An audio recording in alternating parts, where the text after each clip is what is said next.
nouvelle semaine commence, porteuse de tant d'espoir pour de nombreuses personnes qui souhaitent pouvoir marcher bientôt le cœur léger sur la grande route ou sur les pistes de leur village. Une nouvelle semaine commence et chaque matin se déroule dans ce prétoire du tribunal de l'actualité le décryptage ininterrompu de faits marquants d'ici et d'ailleurs. Et sur la table des juges se trouve à nouveau aujourd'hui le dossier des relations notamment militaires entre la France et le Burkina. Un dossier qu'examine pour vous deux juges de ce tribunal. Bonjour juge Bernard Bougman. Bonjour président Toumangui, bonjour juge Vaha, bonjour madame, monsieur. Bonjour juge Bougma, bonjour président Toumondi, bonjour auditeurs et téléspectateurs. On souhaite la bienvenue au juge Bernard Bougma qui était absent quelques jours pour des raisons de santé. On espère qu'il nous revient en pleine forme. Bonjour à toutes, bonjour à tous et bienvenue à cette nouvelle audience du tribunal de l'actualité sur la télé interactive True TV et sur votre chaîne de radio, la radio 100% urbaine Watt FM. Bienvenue également à vous tous qui nous suivez sur nos plateformes numériques et place pour commencer comme d'habitude à la séquence avant-propos des juges que je convoque à présent.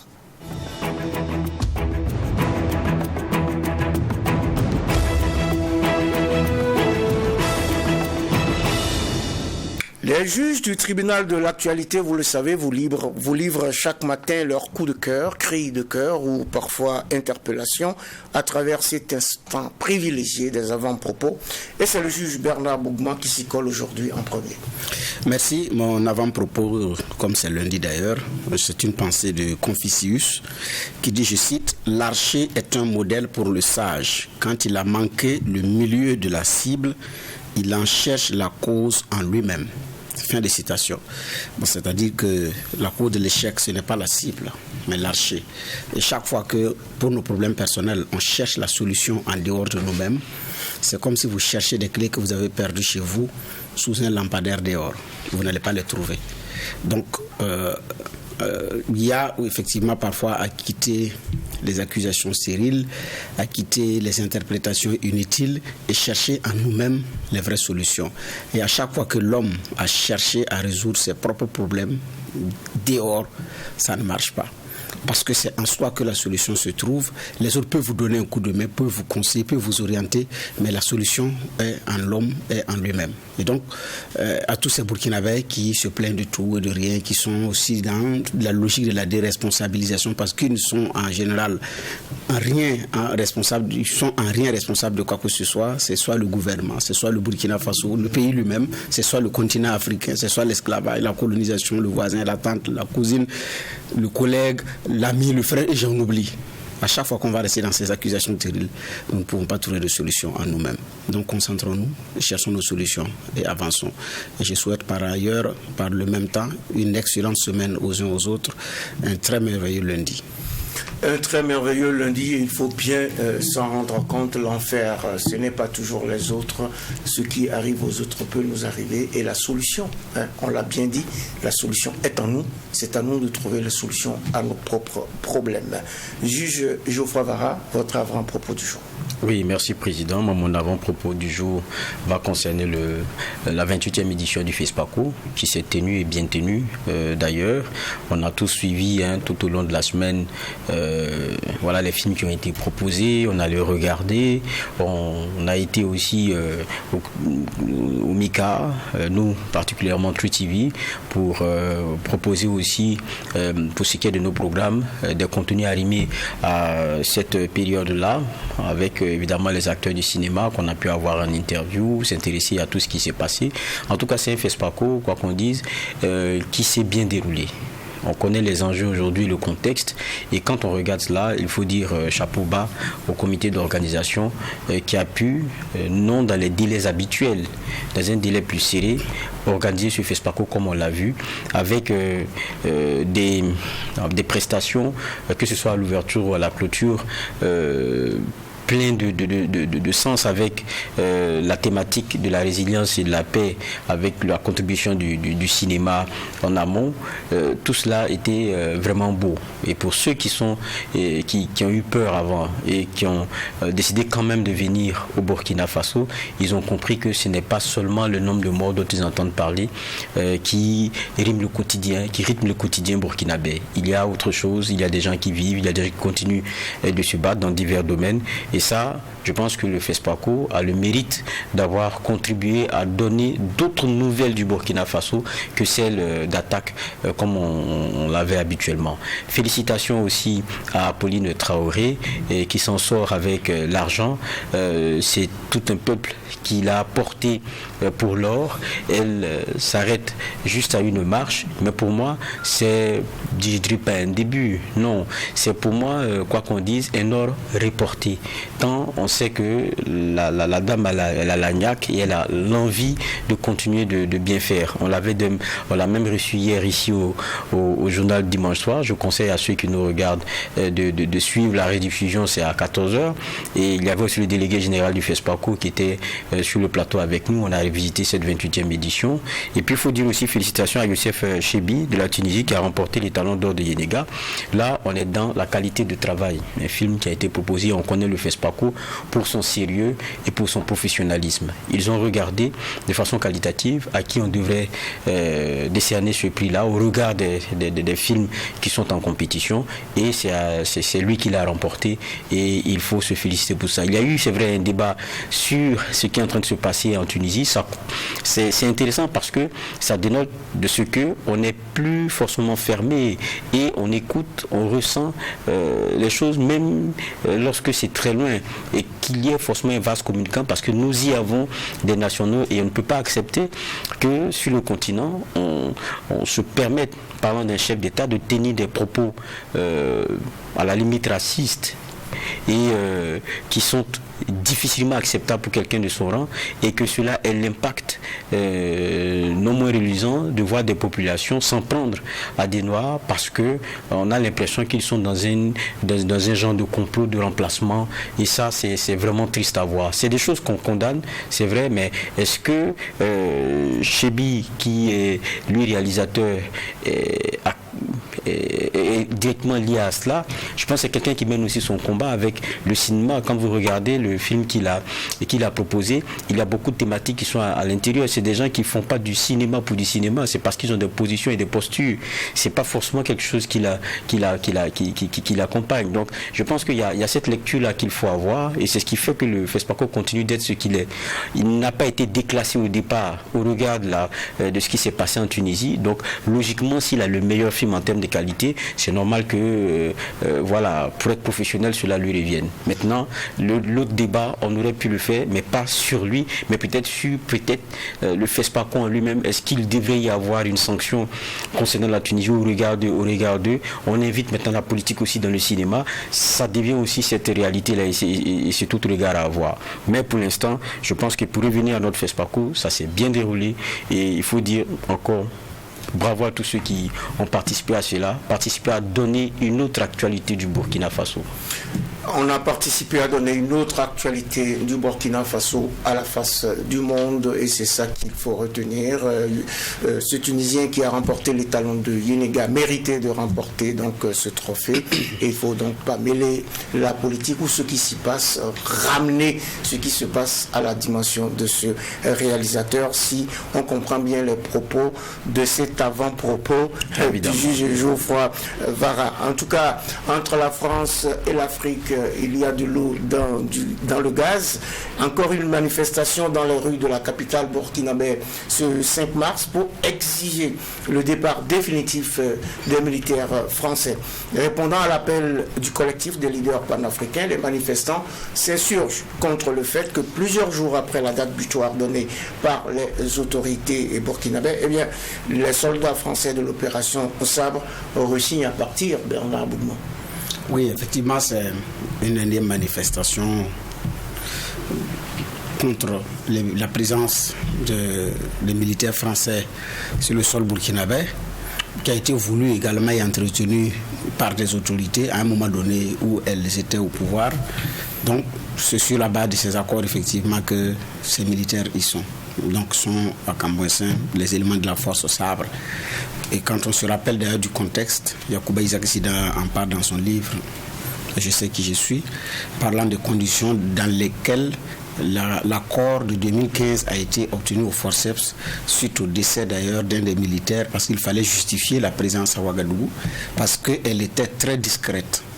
Et nous nous rappelons que dans les années 2013-2014, nous en avions évoqué, et en son temps, des gens avaient dit, des officiels avaient dit c'est faux, il n'y a aucun militaire français dans une garnison quelconque à Ouagadougou, il n'y a aucun détachement, ce n'est pas vrai, c'est seulement des coopérants militaires qui viennent parfois là pour des instructions, ou sinon il n'y en avait pas.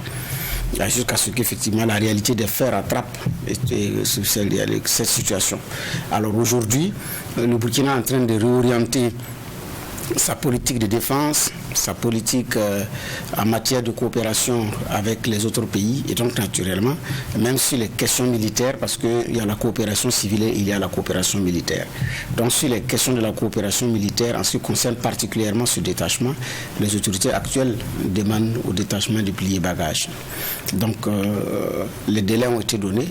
Qu'est-ce qui s'est passé? C'est sûr qu'entre officiels, et pourquoi est-ce que Satan, comme on appelle ça, on est arrivé là, c'est sûr qu'ils savent ce qu'il y a, parce que la réalité, il faut tout démanteler, il faut. Voilà, donc ce n'est pas un départ qui ne va pas se faire, mais maintenant ici, c'est que quand des gens de la rue, le chef de l'État dit de les appeler jeunesse consciente, se lève pour dire que les délais échouent, mais ils sont toujours là, il faut que ces militaires partent. Bon, ça se passe sous le nez, la barre de l'autorité. Qu'est-ce qu'il y a? Est-ce que les militaires français ne veulent pas obtempérer, ou bien nous avons préféré trouver une autre solution pour résoudre le problème? En tout cas, il y a beaucoup d'interrogations, beaucoup de questions qui restent sans réponse par rapport à une telle situation. Mais l'engagement de Paris était clair, de pouvoir plier bagages et de rejoindre un autre pays. L'engagement était clair, il faut partir. C'est peut-être donc des questions logistiques qui font que ces militaires français de l'opération Sabre sont toujours à Ouagadougou. De toute façon, ce départ est acté. L'accord qui établit leur présence au camp de Cambouense a été dénoncé par les autorités burkinabè. Une dénonciation dont a pris acte les autorités françaises. C'est vrai. Ce qu'on avait vu tous ensemble, c'était bien le communiqué, parce que nous, journalistes, on n'y était pas. Il y avait des photos en tout cas. Mais on dit que l'état-major général des armées et le commandement de la task force Sabre ont samedi 18 février, dans l'enceinte du camp Bila Zagré à Cambouessin, effectué la cérémonie solennelle de descente de drapeau marquant la fin officielle des opérations de la task force à partir du sol burkinabè. Bon, je pense que ça c'est plus explicite. Ça veut dire que c'était fini, c'est fini. Maintenant, je ne sais pas pourquoi est-ce qu'il y a un second round de tout cela et que ça se fasse plutôt dans la rue. Et ça aussi, il faut, quand on jette un regard, il y a que cette rue, comme certains se refusent à ce qu'on l'appelle, a été aussi décisive dans plusieurs combats. Depuis le début de l'avènement de Ibrahim Traoré, le capitaine, au pouvoir.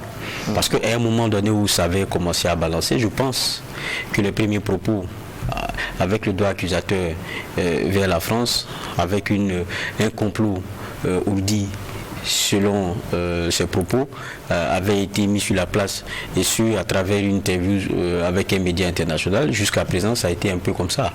Ça veut dire que il y a toujours ce bras de fer là qui en filigrane continue de demeurer. Maintenant, à chaque fois aussi, dans ce genre d'inconfort dans lequel aussi la France est, le moyen de pression, quelquefois lorsque ce n'est pas l'autorité qui de façon directe la met, eh bien c'est des populations qui manifestent et qui demandent clairement que les décisions qui sont celles du Burkina soient appliquées au plus vite.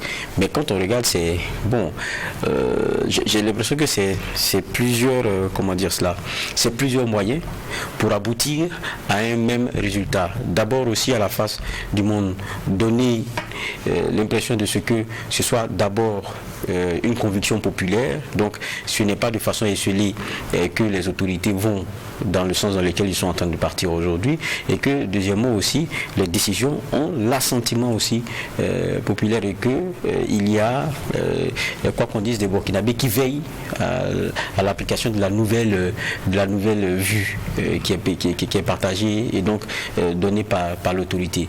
Mais ça aussi, il faut dire ça, c'est limite, et puis quelquefois, le couteau que vous utilisez peut se retourner contre vous.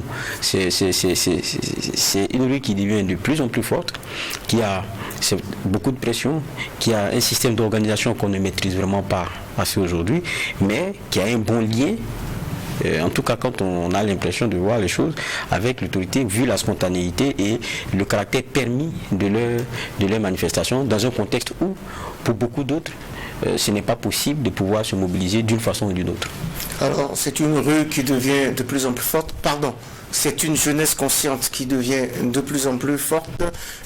Cette sortie de ce dimanche a même débouché sur un ultimatum de ces manifestants qui ont qualifié la présence de ces militaires français d'illégale désormais et qui demandent le départ des troupes françaises pour le 28 mars au plus tard. Excusez-moi.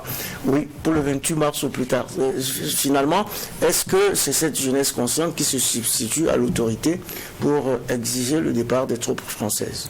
Bon, très difficile de le dire, mais la réalité c'est que le départ des troupes françaises, ce n'est pas les manifestations pour réclamer ce départ, ça ne date pas de maintenant. Que ce soit sur le territoire burkinabé ou dans les autres pays, ça ne date pas de maintenant. Pendant la crise ivoirienne, la tension était vive entre les éléments de la 43e BIMA, donc installés à Abidjan, et les jeunes patriotes acquis à la cause de Laurent Gbagbo. L'on se rappelle d'ailleurs de cette manifestation monstre qui avait été réprimée par l'eau chaude et tout autre moyen au niveau d'ailleurs de ce camp de nommer le 43e BIMA qui est à Abidjan. Ici, au Burkina, il y a eu quelques années les manifestations de certains mouvements de gauche qui avaient institué ce qu'ils ont appelé les journées anti-impérialistes, conduites par l'ODJ et certaines autres organisations de masse pour réclamer la désinstallation pure et simple des bases militaires étrangères sur les territoires africains, et j'en oublie, et aussi la cessation de ce qu'ils ont appelé la politique impérialiste, en dénonçant ce qu'ils appelaient également les valeurs locaux. Et donc ici, c'est pas nouveau. Donc je fais ce rappel historique pour dire que dans les sorties de plusieurs activistes de la société civile ou de plusieurs activistes politiques, les questions des bases militaires françaises en Afrique, ça a été le combat également de toute une vie de certains leaders. Ça, il faut le reconnaître. Et ces leaders ont certainement nourri d'autres qui ont pris la relève, donc, dans ces jeunes-là. Donc ce que ces jeunes sont en train de faire par rapport à cette réclamation, ce n'est pas nouveau. C'est soit la méthode qui a changé, et aujourd'hui les choses ont pris une autre tournure. Et donc ici, ce n'est pas que la rue se substitue au pouvoir, ou bien c'est un pouvoir qui n'a véritablement pas les moyens pour être à la hauteur des enjeux, à telle enseigne qu'il y a des jeunes qui s'organisent pour pouvoir venir. Non, c'est aussi un combat de longue haleine, comment on appelle ça, mené depuis de longues années par des jeunes Africains et de la diaspora africaine et des îles. Donc c'est un long combat. Un long combat pour obtenir un résultat donné, et tous les moyens de pression sont bons pour y arriver. Maintenant, dans le contexte, est-ce que ces jeunes-là peuvent le faire sans l'aval tacite, je dis bien tacite, ou un silence,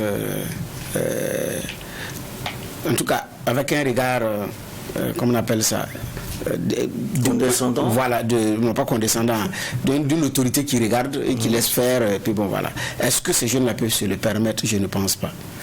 Parce que si un parti politique veut tenir le nom de bureau politique national et n'est pas autorisé, et que d'autres l'ont tenu et après ont été sanctionnés sur la base du communiqué numéro 3 qui demande la même chose aux organisations de la société civile et que la manifestation a lieu sans qu'on ne rappelle les termes de ce communiqué, ça va être difficile de ne pas y voir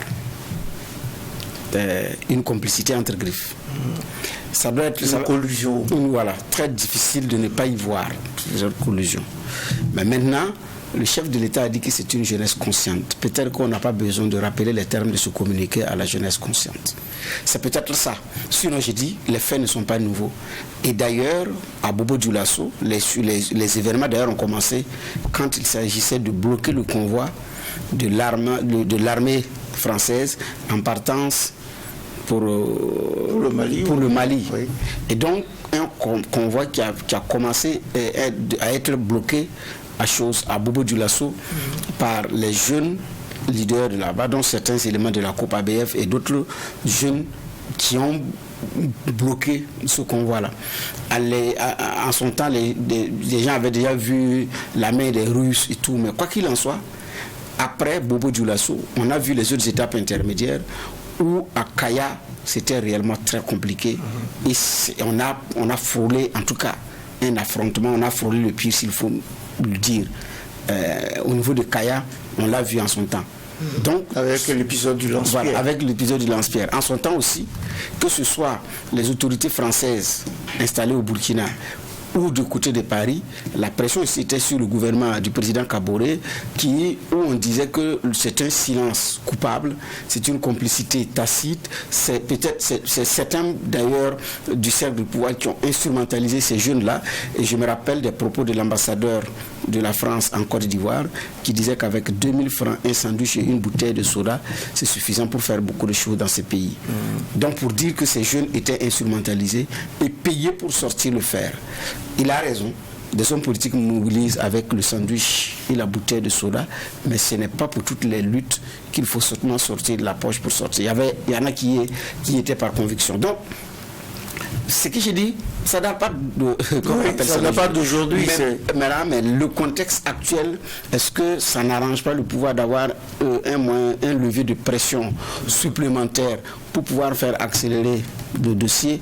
C'est la question que je me pose. Parce que ça, c'est comme je le dis, c'est difficile de ne pas avoir un lien, mais c'est pas un combat qui date de maintenant. C'est pas un combat qui date de maintenant. De toute façon, cette manifestation a fixé un nouvel ultimatum le 28 mars. On verra ce qui se passe d'ici à là. La manifestation intervient d'ailleurs au moment où le Burkina a décidé, Geoffroy Vara, de mettre un terme à l'accord de coopération militaire signé en avril 1961 entre la France et le Burkina. Cette décision qui vient amplifier la première signe-t-elle, selon vous, le divorce militaire entre la France et le Burkina? Oui, mais il ne faut pas voir seulement la France et le Burkina. Quand vous regardez, la plupart des pays où la France est bien positionnée, à part certains qui ne sont plus nombreux, il y a de véritables problèmes.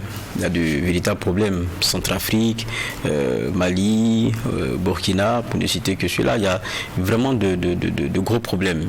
Et même quand vous allez interroger une partie aussi de l'opinion ivoirienne, il y en a qui vous diront très clairement que la France a été pour beaucoup dans la venue de Alassane Ouattara et dans la situation et de la situation. Donc ils veulent dire qu'il y a cette lecture d'une France présente de façon militaire, mais dont la perception est celui d'un outil fort dans des pays qui continuent de rester, qui doivent être indépendants. C'est une dichotomie, c'est à la fois aussi l'eau et l'huile, et c'est des choses difficiles à concilier. Comment des militaires étrangers peuvent être sur un sol et que par moment il y ait l'impression du non-contrôle ou des fois du passage en force possible par la force qui est présente. Ça, vous le direz à n'importe qui, même à la France elle-même, c'est des choses qu'elle ne va pas accepter. Donc il y a une génération aussi qui le vit assez mal. La France avait compris Et petit à petit, elle va commencer à parler de réduction un peu de ces éléments, de réorientation comment dire ça, de la coopération et même de ses objectifs. Mais il y a comme, on va dire, la réalité de l'utilité marginale.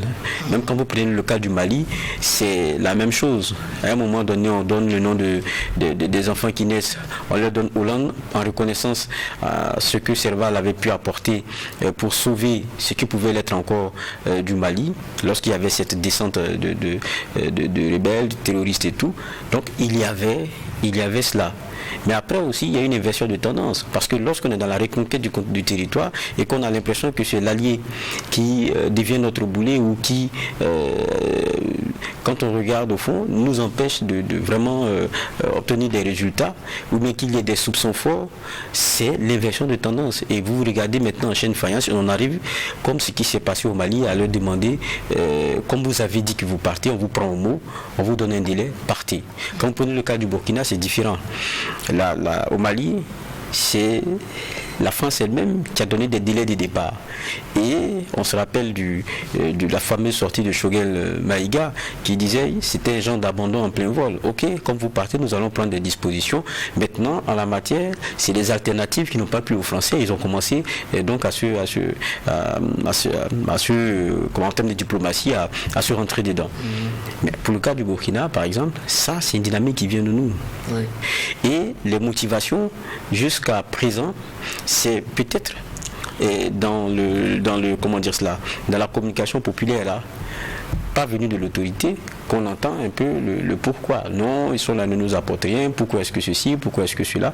Mais l'autorité a toujours eu son langage lissé, qu'on comprend évidemment. On n'a rien contre la France, on n'a rien contre le partenaire qu'il est. On est dans une dynamique de diversification et voilà, tout ce qu'ils peuvent apporter, apporteront selon la façon, les besoins qui sont les nôtres. Mais là, on est, quand on regarde avec la dénonciation de l'accord de 61, ça veut dire de façon claire, il n'y a plus les questions de formation, même entre la France et nous. L'assistance technique, c'est de ça qu'il s'agit. Ça veut dire que tout militaire ici va partir. C'est pas une question de cambouisson ou quoi, ça n'a rien à voir.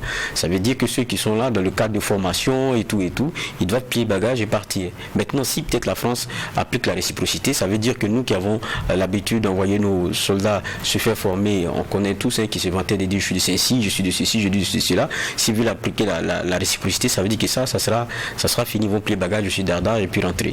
Maintenant, ça veut dire qu'on est dans une cassette. La diversification, je pense que c'est plus qu'une polarisation, une réorientation avec l'exclusion d'une coopération que nous avons eue depuis. Est-ce que on n'est pas en train de revenir d'une coopération pour le moment sur le plan militaire, puisque la coopération, elle reste, d'après ce que j'ai compris en tout cas. Oui, sur le plan militaire. Mais le premier besoin burkinabé aujourd'hui, c'est celui sécuritaire. Bien sûr. Donc, comprenez aussi que les choix soient, lus comme étant ce fort. Et ça, c'est une vérité. Maintenant, est-ce que c'est la réalité de notre géopolitique ou ce qu'on pense de la France ou de l'Europe qui voit d'un mauvais œil la coopération avec d'autres pays et quelquefois qui sont dans des postures exclusionnistes, est-ce que c'est pas ça aussi qu'on risque d'avoir avec une Russie qui pose peut-être le préalable du départ de certains? Ça aussi, c'est un débat qu'on peut mener avec des types de coopération qui sont exclusionnistes. Ça veut dire que vous êtes avec moi, avec l'autre, ce n'est pas possible. Est-ce que c'est ce à quoi on est en train d'assister? Auquel cas, ça veut dire aussi que notre souveraineté dont nous parlons et la diversification dont nous devons être maîtres, nous n'en sommes pas maîtres. Donc, c'est un niveau de réflexion aussi qu'il faut avoir avant de dire non, ceci ou cela. Je crois que ici, si c'est un débat de souveraineté, si c'est arrimer à ce que sont nos besoins et de dire on va avec qui peut nous apporter ceci ou cela dans la limite de ce que nous voulons, je pense qu'on devrait être aussi à même de décider avec qui on est même si on est avec quelqu'un d'autre.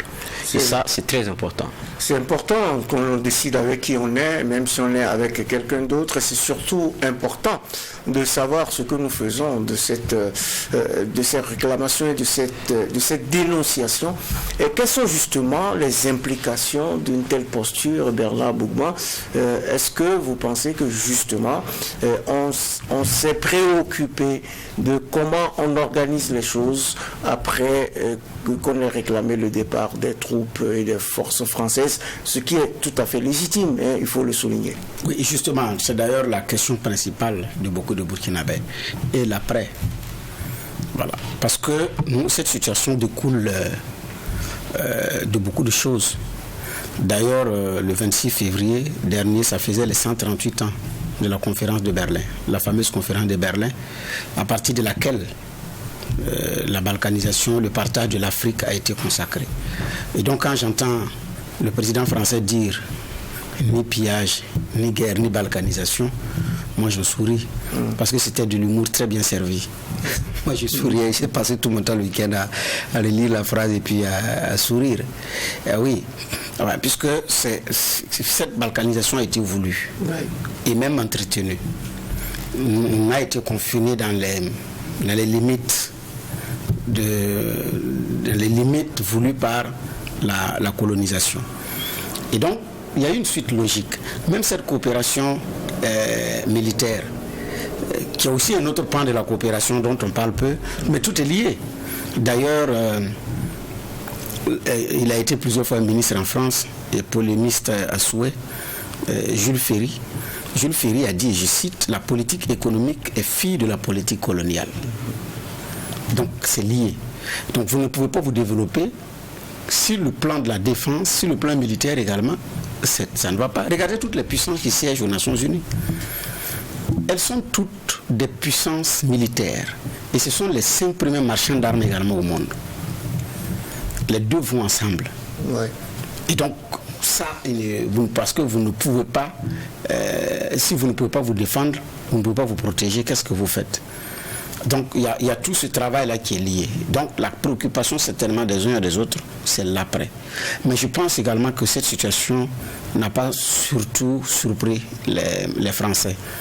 Je me rappelle d'une des sorties de Macron, qui rappelle qu'il y a de nouvelles puissances qui sont arrivées sur le continent africain, parlant de la Chine, de la Turquie et autres, qui ont eu une autre approche moins condescendante d'ailleurs que celle occidentale. Et ça, c'est Macron qui le dit dans une de ses sorties.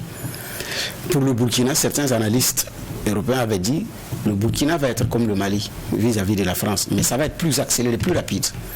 Les Maliens ont mis du temps, de la manière, j'allais dire, du tact, de la diplomatie, un peu de la peinture, petit à petit pour obtenir ce qu'ils voulaient.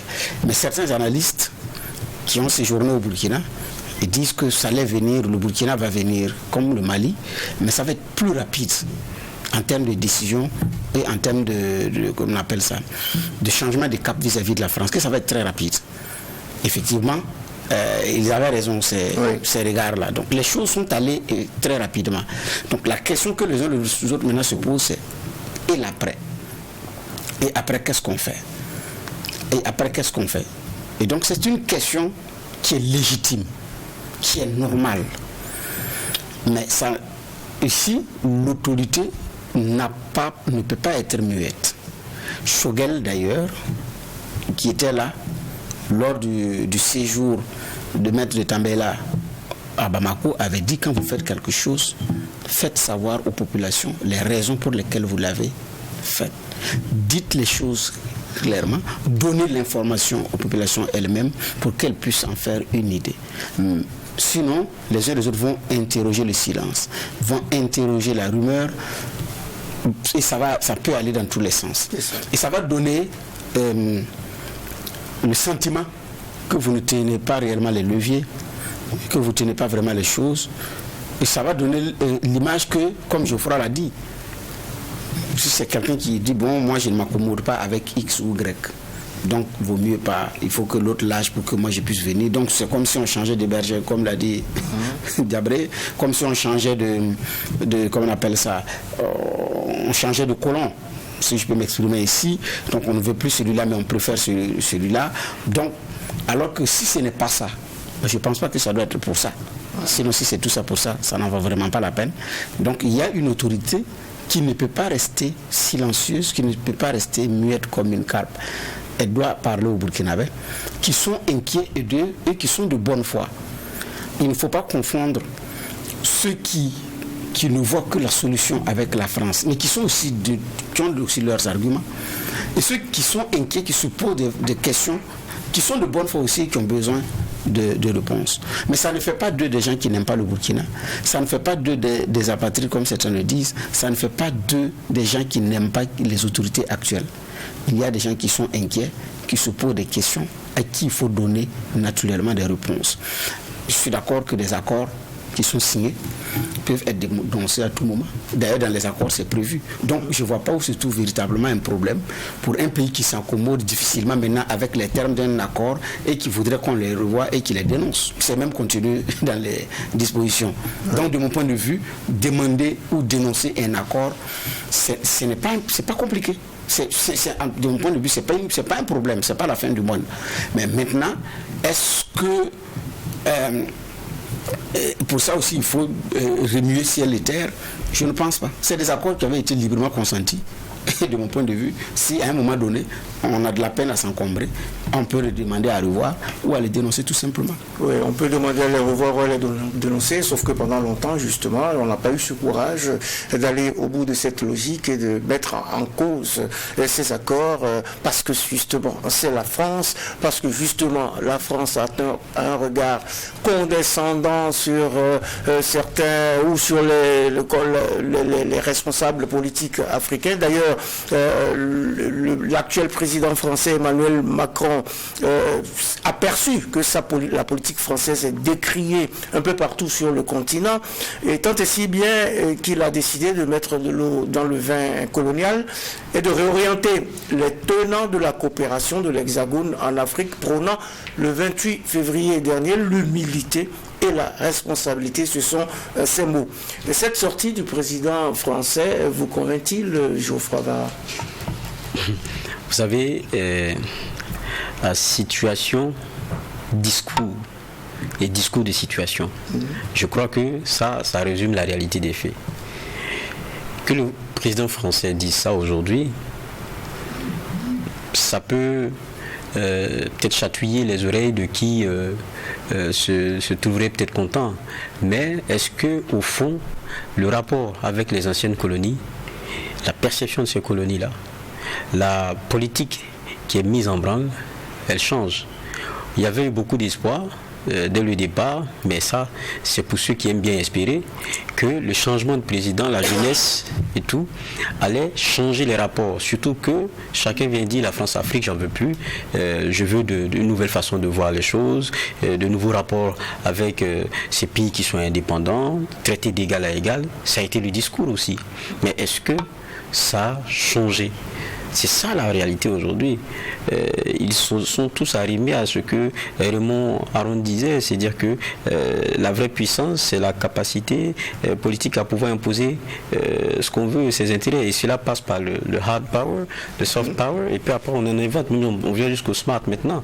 Mais pendant longtemps, c'était ces armées-là, ces présences militaires étrangères qui était le fait de cette pression, qui était, on a connu aussi même la période des missions occultes militaires, la question des renseignements, tout ça, on a vu tout cela. Mais aujourd'hui, c'est qu'il faut reconnaître qu'il y a comme une France qui est prise à son propre piège. Vous avez des présences. Tant que ça va, il n'y a pas de souci, vous êtes dans le jeu de pression et le jeu politique, où vous tirez des ficelles par moment, où à une époque on voulait même installer des présidents de force. Ça c'est une histoire, c'était aussi une histoire entre la France et certains pays certains pays du continent, mais il arrive des moments où ce n'est plus possible. Donc vous êtes un peu dans le soft, vous êtes en train de gérer les choses ainsi. Mais aujourd'hui, vous prenez des pays comme le Mali et le Burkina Faso, c'est une question maintenant de survie. On n'est plus dans les petits jeux politiques, à savoir qui est-ce qu'on peut positionner ici ou là, ou qui peut jouer notre intérêt. Il y a une question de suivi. Comment est-ce que ces pays-là sauvent le peu qui reste et comment, de façon stratégique, avec qui et avec quel partenaire, ils vont repartir dans une reconquête de leur territoire. Et là, quand il y a une présence militaire, c'est sûr qu'il y a des résultats qui vont lui être demandés. Vous ne pouvez pas être là depuis des décennies et puis quand arrive le besoin militaire pur et dur sur la survie d'un pays, on a l'impression que vous ne pouvez pas apporter plus. Et donc, vient la question, mais vous êtes là pourquoi ? Ça devient une question centrale. Parce qu'on n'est plus dans des temps de paix où c'est juste comment dire cela, c'est des petits flancs qui sont fomentés. Ça, c'est fini. Là, on en est au dur. Qu'est-ce que vous pouvez nous apporter ? Et quand vous regardez la question de Cambouensé, mais les gens, au fond, c'est difficile d'argumenter autrement. Vous êtes positionné pour pouvoir aider. C'est même pas parce que le préalable, c'était pas sur le sol, c'est pas sur le sol burkinabé. Sur le Sahel, voilà, sur le Sahel. Voilà. Et donc, là où vous êtes, c'est en plein Ouaga. Deuxième élément, le pays où vous êtes, il y a une bonne partie qui est occupée par des terroristes, ils ne font que descendre. Si vous êtes là et que vous avez tout ce matériel technique et que vous avez les possibilités d'observation, vous avez les possibilités de frappe militaire, vous avez les possibilités qu'on vous connaît et que vous revendiquez à chaque fois, mais la question revient, mais vous êtes là pourquoi ? Pourquoi est-ce que ça n'avance pas ? Pourquoi est-ce que vous n'arrivez pas à nous aider ?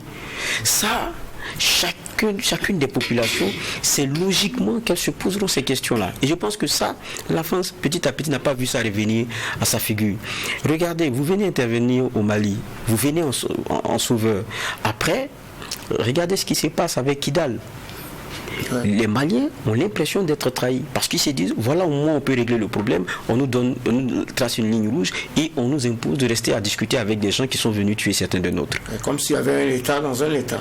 Et ça devient compliqué et c'est difficile de ne pas voir l'allié comme étant quelqu'un qui est en train de jouer entre les deux fronts. Étant entendu que historiquement, il y a une France qui s'est positionnée très souvent comme ça, en cherchant à tirer le meilleur parti de certaines situations et quelquefois en faisant comme ceci ici et comme cela ici.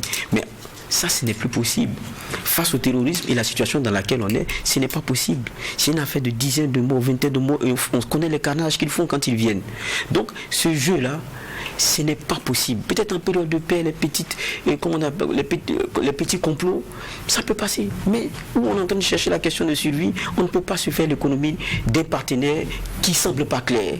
Et ça, je pense que la France, petit à petit, est en train de le comprendre maintenant. Comprend aussi parce que il y a, sur le plan géostratégique, ce contrôle-là qui est en train de partir comme pour du chagrin. Si il y avait dans la guerre contre le terrorisme, ce apport, comme à la période malienne avec Serval au départ, s'il y avait cet apport positif, on n'en serait pas aujourd'hui à avoir une rue qui soit peut-être légitime à dire non, partez parce qu'on ne vous sent pas. Il y a aujourd'hui la lecture sur la base des résultats qui est à la charge aujourd'hui de la France et qui fait que c'est difficile d'argumenter autrement. Mais en même temps, ceux aussi qui sont dans ce sentiment-là, quelquefois aussi, c'est comme je dis, il y a aussi l'impression, et ça c'est normal, quand on est dans la suivi, ce qu'on cherche c'est du step by step. Je m'accroche à ça, même si c'est un serpent, je garde un peu l'eau sur la tête, après, si ça va un peu, peut-être je vais attraper autre chose, c'est un peu ça. Et il y a une bonne partie de l'opinion qui, aujourd'hui, perçoit beaucoup ces présences militaires-là comme n'étant pas rassurantes. Et si vous avez des capacités de surveiller un territoire et qu'on vienne surprendre à chaque fois des forces qui se débattent comme elles peuvent avec les moyens qui sont pas assez bons pour eux, il y a vraiment beaucoup de questions à se poser. Maintenant, pour revenir sur aussi ceux qui sont aujourd'hui dans ces rues-là, l'autre question qu'on ne se pose pas aussi, c'est quelle vigilance il faut avoir avec les nouveaux venus. Personne ne viendra ici pour nos beaux yeux. Il n'y a pas de philanthropie dans les relations internationales. Il n'y a pas de bonhomie. Il n'y a pas un pays qui est bon et un pays qui est mauvais. Il y a un président, il y a des militaires, il y a des gens qui viennent pour leur peuple. Et ce qu'ils viennent chercher, c'est surtout des intérêts pour ces peuples-là. Et si ça, on n'a pas compris, on se trompe. Personne n'est bon par rapport à l'autre. Chacun a des intérêts du moment et c'est à nous de poser ce qu'on veut et que les intérêts qui sont les leurs et les nôtres puissent se rencontrer. Donc il y a une vigilance à continuer à avoir, même dans les nouvelles orientations et les nouveaux choix qui sont en train d'être faits. Ne pensons pas qu'on est en train de faire venir un messie. J'ai écouté le propos par exemple du président béninois qui n'a pas un avis si tranché sur la question de Wagner ou bien des milices qui viennent. Il l'a rappelé à souhait. Quand vous prenez le cas des Américains en Afghanistan, ce n'est pas les soldats américains qui sont allés se faire tuer là-bas. Ils ont fait appel à des services privés militaires. Mais si les Américains peuvent le faire sur certains sols pour les questions de sécurité, d'autres pouvaient devoir le faire.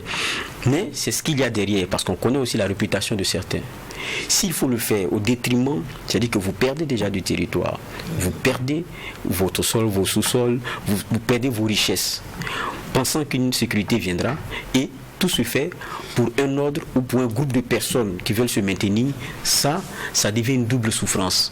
Voilà pourquoi il faut aussi un genre de comment dire cela, il faut que la veille là, elle continue et qu'elle ne soit pas niaise et qu'elle ne soit pas, instrumentalisée et qu'on ne soit pas d'un genre de populisme.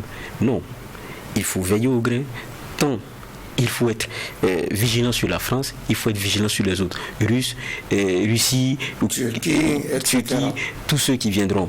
Parce qu'en définitive, quand vous vous asseyez, bon, il y a des choix de revirement de coopération qu'on a fait sur des coopérations exclusionnistes, mais on n'a jamais fait le point. Vous êtes avec Taïwan ou bien vous êtes avec tant. On a fait des choix. Mais aujourd'hui, asseyons-nous puis faisons le bilan. C'est pas dans la même guerre là nous sommes. Oui. Qui nous a apporté quoi de mieux? Alors, il faut qu'on s'asseye et qu'on fasse le bilan pour voir où est-ce qu'on va. En effet, Patrice Talon a été plutôt tranchant sur la question, même s'il n'est pas tranchant, même s'il n'est pas, voilà, exactement, puisqu'il a bien expliqué que ce n'est pas condamnable de faire appel à des privés, à condition que cet appel-là réponde effectivement à des besoins de sécurité et qu'il soit utilisé, que cet appel soit utilisé à ces besoins de sécurité-là.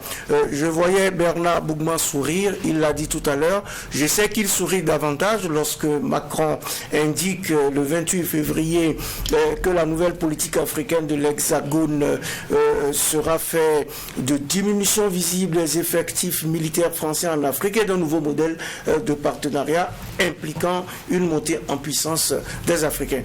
Dans la foulée, on a également vu cette tournée qu'a entreprise le chef de l'État français en Afrique centrale. La tâche pour lui s'annonce pour le moins difficile. On a vu que dans cette tournée, plusieurs échanges ont été musclés. On a en tête cet échange entre Emmanuel Macron et Félix Tshisekedi de la République démocratique du Congo à propos justement du compromis à l'africaine qu'on exige à tout bout de champ aux Africains. Oui, justement, c'est pourquoi j'ai dit, bon, moi ça me faisait sourire parce que son discours qu'il a livré, qui parle de la réorientation de la politique africaine de la France, c'était au lendemain d'ailleurs des 138 ans c'est pour ça que je dis que je vous vois toujours sourire. Voilà. 168 ans de la conférence de Berlin, c'était un 26 février, la cérémonie de clôture de la conférence de Berlin. Donc, c'est 2 jours après qu'il tient son discours. Est-ce que d'ailleurs c'est anodin? Je ne sais pas, pour ceux qui savent lire l'histoire, je ne pense pas que ce discours soit anodin. Puisque après c'est suivi de tournées, et on dit ni pillage, ni quoi, ni balkanisation. Balkanisation qui a été consacrée depuis de longues années. Donc quand vous dites qu'il n'y a plus de balkanisation, je ne sais pas de quoi vous parlez. Surtout que, on est avec l'Union africaine obligé de garantir les frontières héritées de la colonisation. Oui, tout à fait. Donc quand vous dites que c'est ni balkanisation, alors que certains disent qu'ils vont aller à la fédération, ça dérange déjà d'autres. La question c'est, de qui se moque-t-on? Donc quand on fait une référence à l'histoire, je ne fais que sourire parce que c'était une bonne partie d'humour qui a été livrée. Donc je n'ai pas pris très au sérieux certains propos. Parce que l'une des faiblesses de cette France, c'est de reconnaître également parfois qu'elle a tort. Parce que quand Tshisekedi a évoqué ce que les Français ont fait, le traitement, il a dit que c'est la presse française qui est libre, qui est indépendante, qui fait son boulot et qui n'est même pas aussi tendre vis-à-vis des Américains et vis-à-vis des Français. Alors que non. Ouais, mais d'ailleurs, il lui a répondu, hein, Tshisekedi, en disant que c'est un officiel qui a... C'est un officiel. Jean-Yves Le Drian, qu'on appelait le ministre de l'Afrique, s'il vous plaît. Après la défense aux affaires étrangères, on l'appelait le ministre de l'Afrique. Comme certains d'autres ministres des Affaires étrangères français qu'on a labellisé ministre de l'Afrique. Jean-Yves Le Drian avait ce sobriquet sur le continent. Mais ce même Jean-Yves Le Drian, vis-à-vis du Mali, les propos, c'était très grave. C'est même plus grave que ce qu'il a dit sur la RDC. Mais c'est un officiel, ce n'est pas la presse française. Ici, c'était de décharger un politique, un officiel français, et dire que c'est la presse française. C'est ce qu'il dit, a bien fait de rappeler. Le Drian n'est pas rédacteur en chef d'un magazine, il n'est pas reporter d'un magazine, il n'est pas éditorialiste d'un magazine. Il est ministre des Affaires étrangères. Donc, c'est la voix officielle de la France qui s'est exprimée. C'était simple de reconnaître qu'effectivement, par moment, nous sommes immiscés, nous nous excusons si on a fait trop. Le but étant d'aider à mieux faire, mais on peut se tromper. Mais même là, elle ne veut pas reconnaître. Donc, et ces échanges musclés qui ont commencé sur le continent, alors qu'on ne le voyait pas du tout, c'est un signe qui a été envoyé. Donc, je pense aussi que dans le cadre de la coopération, il y a un discours de vérité qu'on doit avoir et une sincérité qu'on doit avoir. Mais moi, personnellement, en général, je n'accuse pas la France. Je dis ce qu'elle fait. Il y a certaines choses dont j'en parle, mais je pense que la responsabilité est beaucoup plus africaine. C'est nous d'abord. C'est pourquoi, en avant-propos, je disais que Confucius a dit que quand l'archer loupe sa cible, l'archer ne cherche pas la solution dans la cible loupée. L'archer cherche la solution en lui-même, parce que c'est lui qui a mal envoyé son tir.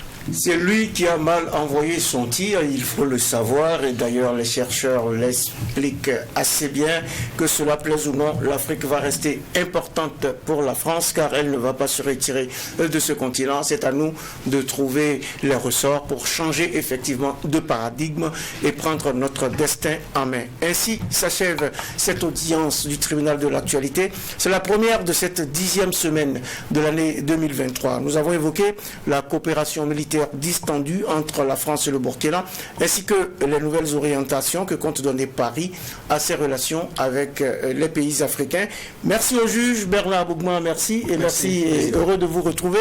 Moi aussi. Merci à Geoffroy Vara. Merci. Merci aux équipes techniques de réalisation, ainsi qu'à vous tous, auditeurs et auditrices de Watt FM, téléspectateurs et téléspectatrices de Tri TV, pour votre attention et pour votre fidélité renouvelée. Rendons hommage à nos combattants qui payent de leur vie la sauvegarde de la patrie et souhaitons prompt rétablissement à tous les blessés ainsi qu'à tous les malades, en attendant de retrouver le tribunal de l'actualité. Et demain, même heure, même antenne, avec un maillet toujours aussi juste, incisif et sans complaisance.